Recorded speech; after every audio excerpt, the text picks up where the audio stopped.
নদী কামড়ে ভেঙে পড়ার সম্ভাবনা আছে। দয়া করে সীমিত সংখ্যক মানুষ গিয়ে বাকি কাজগুলো সম্পন্ন করার পরে ইনশাআল্লাহ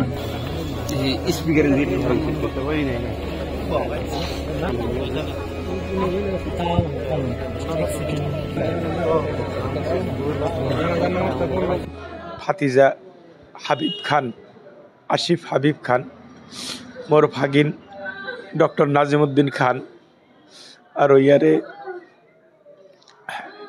মোর ভাগিন হয় সম্পর্ক মিজানুর আর মনিরুল, আর এটা ভাগিন কাজী শাকলাইন মুস্তাক, আর এজন ভাতিজা সাব্বির আলামান খান।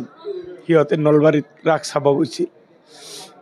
ৰাস চাই ঘূৰি আহোঁতে ভৱানীপুৰ কলেজৰ সন্মুখত দুখন গাড়ীৰ চেপাত সম্ভৱতঃ দুখন গাড়ীৰ চেপাত মৃত্যুবৰণ কৰে নাজিমুদ্দিন খান, হাবিব খান, মনিৰুল আৰু মিজানুৰ ৰহমান, আৰু গুৰুতৰভাৱে আহত হয় সাব্বিৰ আলামান খান আৰু কাজী শাকলাইন মুস্তাক।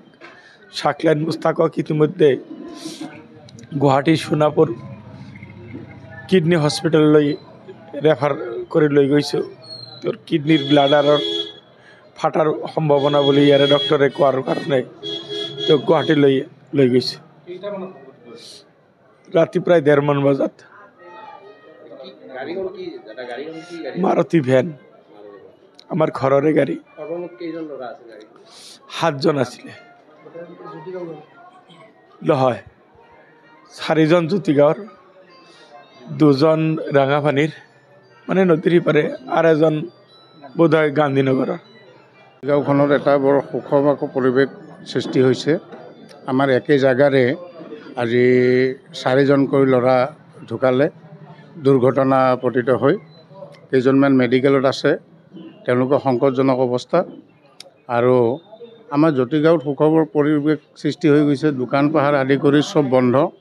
গোটেই মানে আমাৰ এই অঞ্চলজোৰা বিৰাট এটা সুখৰ পৰিৱেশ হৈছে। এতিয়া আমাৰ দোকান পাহাৰত আদি কৰি চব কিছু বন্ধ হৈ গৈছে, স্তব্ধ হৈ পৰিছে। আমি বৰ ৰোমান্টিক হৈ গৈছোঁ। আমি এতিয়া তাৰমানে ভাবিব পৰা নাই যে এনেকুৱা দুৰ্ঘটনা আমাৰ কাৰণে আহিব বুলি। আমাৰ জ্যোতিগাঁৱৰ কাৰণে বহুত ডাঙৰ এটা সুখৰ চাহ পৰি গৈছে। আৰু আমি ভাবিব পৰা নাছিলোঁ যে এই ল'ৰাকেইটা বহুত ভাল ভদ্ৰ ল'ৰা আছিল।